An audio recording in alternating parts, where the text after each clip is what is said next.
the Maruti Suzuki Swift. It's a car which simply does not need any introduction, and so I'm not going to give it one.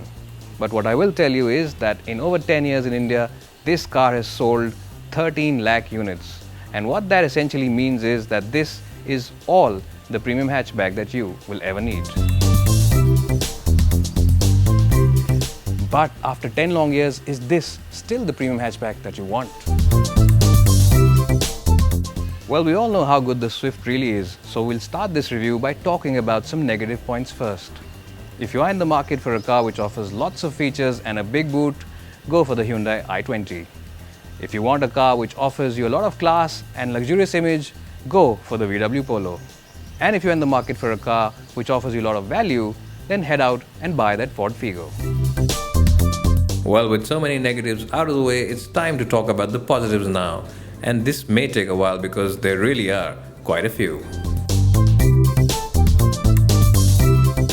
Well, here I am now inside the Swift's cabin, and the first thing that really impresses you is the comfort on the front seats over here.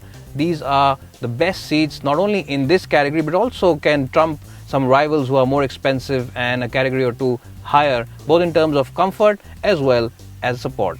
Well, the Swift gets an all-black dashboard, and even though this dashboard is now almost 4 years old, it still feels very youthful and very appealing. Unlike the VW Polo, which has a very boring looking dashboard, this car offers you a very energetic and peppy design.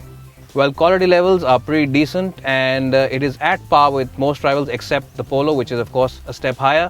And in terms of practicality, it's a pretty good place to be. You get one big cup holder over here, you get big door bins which can house those big water bottles, and you also get a cup holder over here in front of the passenger seat, which means that the passenger doesn't really have to hold on to that drink. And there's also a shelf to keep your wallet, your coins, as well as those toll receipts. While in terms of equipment, the Maruti Suzuki Swift now comes with a start-stop button, the obligatory Bluetooth for the stereo, as well as automatic climate control. Well, here I am now inside the rear seats of the Swift, and just like the front seats, the support on these seats, the cushioning is absolutely perfect. It's not too hard, and neither is it very soft like some of its rivals. And what that means is that long journeys should be pretty comfortable in this car. And as you can see, headroom is pretty decent, and knee room is pretty good as well. And I have adjusted the front seat for my driving position, and my height for reference is 5'10", and even then I have decent amount of knee room at the back. Well, the other area where the Swift impresses is in practicality, and even at the back you get big enough door bins which can house those big 1 litre bottles from your home. Well, the Swift is pretty wide at the back, and the cushioning is pretty good on these seats, and that along with the relatively low transmission tunnel on the back means that fitting 3 over here should not really be a big issue.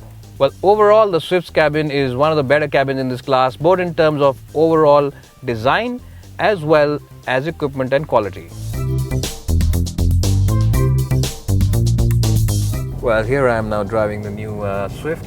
This car of course comes with a 1.2 petrol as well as a 1.3 diesel engine, and both these engines are very good in terms of refinement, and even when you are revving both of them, including the diesel, they remain largely unobtrusive inside the cabin, and the cabin remains a very peaceful and quiet place.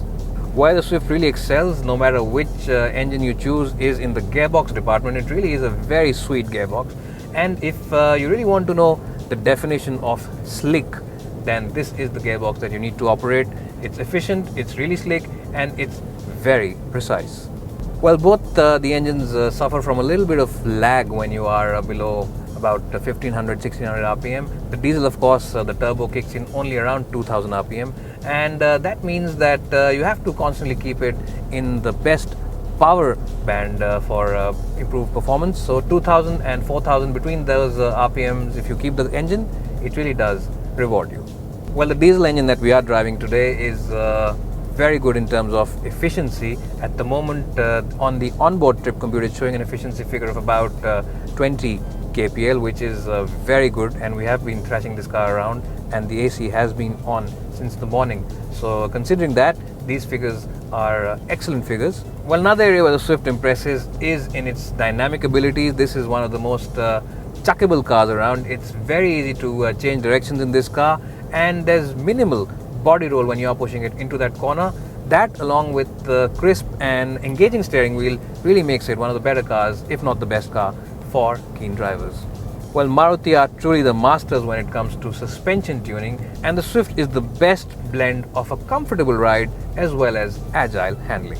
While the Swift really enjoys quick lane changes and the chassis really does support keen drivers, it is a very agile chassis. If you enjoy those long highway trips, then this car will really reward you, because the ride on the Swift is very reassuring and very stable, and it does not feel skittish or bumpy at all when you are doing speeds in excess of 100 kph. And what all that means is that the answer to the question I asked at the start of this review is a resounding yes. The Maruti Suzuki Swift is all the premium hatchback that you will ever really need.